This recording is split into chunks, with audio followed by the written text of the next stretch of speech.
Hi, hello everyone. This is me, Aarti. Welcome to the Magic Warehouse podcast. நம்ம எல்லாருமே ரேண்டமாக யூடியூப்பில் videos பார்க்குறோம், இன்ஸ்டாகிராமில் போஸ்ட் பார்க்குறோம், அதுக்கப்புறம் பாட்காஸ்ட் கேட்குறோம், புக்ஸ் ரீட் பண்ணுறோம். இதெல்லாம் ரீட் பண்ணும்போது நம்மளுக்கு மோட்டிவேஷ்னலாக ஃபீல் பண்ணுறோம். மோட்டிவேஷ்னலான விஷயங்களை நம்ம தேடி தேடி பார்க்குறதும் பழக்கமாக வச்சுருக்குறோம். அதெல்லாம் பார்க்கும்போது நம்ம மோட்டிவேஷ்னலாக ஃபீல் பண்ணுறோம். அதுக்கப்புறம் அந்த மோட்டிவேஷன் எங்கே போகுது? அதை பார்க்கும்போது நம்ம மேலேயே நமக்கு அவ்வளோ ஒரு நம்பிக்கை இருக்குது. ஆனால் அதுக்கப்புறம் அந்த நம்பிக்கை எங்கே போகுது? அப்படிலாம் எப்போ மாதிரி யோசிச்சுருக்கீங்களா? அந்த புக்கு இல்லை மோட்டிவேஷ்னல் வீடியோ இல்லை இன்ஸ்டாகிராம் போஸ்ட்டு அதெல்லாம் பார்க்கும்போது மட்டும் எங்கேருந்து அந்த மோட்டிவேஷன் வருது அப்படின்னு யோசிச்சுருக்கீங்களா? அந்த மோட்டிவேஷ்னல் வீடியோ, அந்த புக்ஸு அதில் எல்லாமே உங்கக்கிட்ட ஒளிஞ்சிட்ருக்க ஒரு விஷயத்த அந்த வீடியோஸ், அந்த புக்ஸ் அதெல்லாம் வெளிக்கொண்டு வருது. உங்களுக்குள்ளே இருக்கிற விஷயத்த எப்போ நீங்கள் வெளியில் பார்க்குறீங்களோ அப்போது you feel connected and you are feeling motivated. ஆனால் அதுக்கப்புறம் எங்கே போகுது அதெல்லாம்? நம்ம அதை பற்றின விஷயங்களை யோசிக்கும்போது அதுக்குண்டான தெளிவு நம்மளுக்கு கிடைக்கும். ஆனால் நம்ம பார்க்குற விஷயத்த பார்க்குறதோட அப்படியே விட்டுடுறோம். நான் ஒத்துக்கிறேன், நம்மளுக்கு புக்ஸு, மோட்டிவேஷ்னல் வீடியோஸ் அதெல்லாம் நம்மளோட க்ரோத்துக்கு ரொம்ப ரொம்ப ரொம்ப நிறைய விதத்தில் ஹெல்ப் பண்ணுது அப்படின்ட்டு. பட் அதை 100% யூஸ் பண்ணணுன்னா அதுக்கு உண்டான தேவையான விஷயங்களெல்லாம் நம்மக்கிட்ட தான் இருக்குது. நம்மளுக்கு உண்டான கேள்விகளுக்கு உண்டான அனைத்து பதிலும் நம்மக்கிட்ட தான் இருக்குது. நம்ம தேடுற அனைத்து பிளான்ஸ் இல்லை ஐடியாஸ் அது எல்லாமும் நம்மக்கிட்ட தான் இருக்குது. ஆனால் நம்ம எதையோ ஒன்று வெளியிலேயே தேடிக்கிட்டு இருக்கோம்.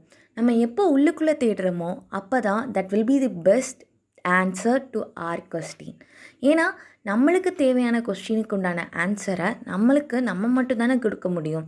அடுத்தவங்க யாராச்சும் கொடுத்தாங்கன்னா அது அவங்களோட ஆன்சர் தானே, நம்மளோட ஆன்சர் இல்லைல்ல. அப்போனா நம்மளுக்கு தேவையான ஆன்சரை நம்ம எங்கே தேடணும்? வெளியா இல்லை நம்மக்கிட்டையா?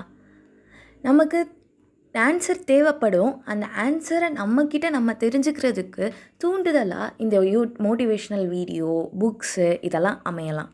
ஆனால் நமக்கு தேவையான ஆன்சர் நம்மக்கிட்ட மட்டும்தான் இருக்குது அப்படின்ட்டு நான் நினைக்கிறேன். அந்த மாதிரி மோட்டிவேஷ்னல் வீடியோஸ் அதிலே எல்லா ஆன்சர்ஸ் எல்லாமே இருக்குது அப்படின்னா அதை பார்க்குற எல்லாருமே சக்ஸஸ்ஃபுல்லாக இருக்கணும். அதை பார்க்குற எல்லாருக்குமே அவங்களோட ப்ராப்ளமுக்கு சொல்யூஷன் தெரிஞ்சிருக்கணும். ஆனால் அப்படி இல்லையே, சில பேருக்கு மட்டும்தான் தெரிஞ்சிருக்கு. சில பேர் மட்டும்தான் அவங்களோட ப்ராப்ளம்ஸ்லேருந்து வெளியில் வராங்க. அதுக்கு காரணம் என்ன நினைக்கிறீங்க? அவங்க அந்த மோட்டிவேஷ்னல் வீடியோஸ் இல்லை பாட்காஸ்ட் அதில் கேட்குற விஷயங்களை பற்றி அவங்களுக்குள்ளேயே அவங்க யோசித்து பார்க்குறாங்க. அவங்களுக்குள்ளேயே அவங்க நிறைய கேள்விகள் கேட்காங்க. நம்ம எப்போ ஒரு விஷயத்த புதுசாக தெரிஞ்சுக்கோன்னு நினைக்கிறீங்க? எப்போ நம்ம கேள்வி கேட்குறோமோ அப்போ தான் நம்ம புதுசாக ஒரு விஷயத்த தெரிஞ்சுக்குவோம். எங்கே கேள்வி இருக்கோ அங்கே தான் பதிலும் இருக்கும். ஸோ நம்ம தேடுற எல்லா விஷயங்களுக்கும் பதில் என்னென்னா கேள்விகள் தான். அந்த கேள்விகளும் உங்ககிட்ட நீங்கள் கேட்குறது தான். உங்ககிட்ட நீங்கள் எவ்வளோ கொஸ்டின்ஸ் கேட்க முடியுமோ அவ்வளோ கொஸ்டின்ஸ் கேளுங்க. உங்களுக்கு ஒரு விஷயம் பிடிச்சிருக்கா? ஏன் எனக்கு அந்த விஷயம் பிடிச்சிருக்கு? ஒரு விஷயம் பிடிக்கலையா? ஏன் எனக்கு அந்த விஷயம் பிடிக்கல? ஒரு விஷயத்துக்கு மேலே ரொம்ப ஹாப்பினஸாக இருக்கீங்களா? ஏன் அந்த விஷயம் உங்களுக்கு ஹாப்பினஸ் தருது? ஒரு விஷயம் உங்களை ரொம்ப சேட் ஆகுதா? ஏன் உங்களை அந்த விஷயம் சேட் ஆக்குது? இந்த மாதிரி எவ்வளோ கொஸ்டின்ஸ் உங்ககிட்ட நீங்கள் கேட்க முடியுமோ அவ்வளோ கொஸ்டின்ஸ் உங்ககிட்ட நீங்கள் கேளுங்க.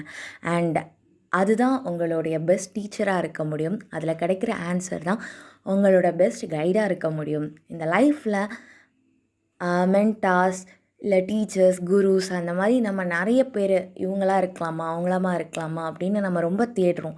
ஆனால் உங்களோட மென்டார் நீங்கள் தான், உங்களோட டீச்சர் நீங்கள் தான். So what you are seeking is seeking you. So நீங்கள் எதெல்லாம் தேடுறீங்களோ அதெல்லாம் உங்களையும் தேடுது. And everything is within you. எல்லாமே உங்களுக்குள்ளே மட்டும்தான் இருக்குது. ஸோ உங்களோட எல்லா ஆன்சர்ஸும் கேள்விகளில் தான் இருக்குது. கேள்விகள் கேளுங்க, ஆன்சர்ஸை பெறுங்க. இப்போது நான் பண்ணுற பாட்காஸ்ட்டு கூட அப்படியே நம்பாதீங்க. அதுலேயும் கேள்வி கேளுங்க. இவ சொல்கிறது கரெக்டாக, இதை நம்ம நம்பலாமா அப்படின்னு உங்களுக்குள்ளேயே கேளுங்க. உங்களுக்கு இது கரெக்ட்னு தோணுச்சுன்னா மட்டும், நம்பலான்னு உங்கள் மனசு சொன்னால் மட்டும் இதை கேளுங்க, இதை ஃபாலோ பண்ணுங்கள். I hope it will be helpful for you. Tada! Keep smiling. Have a happy day.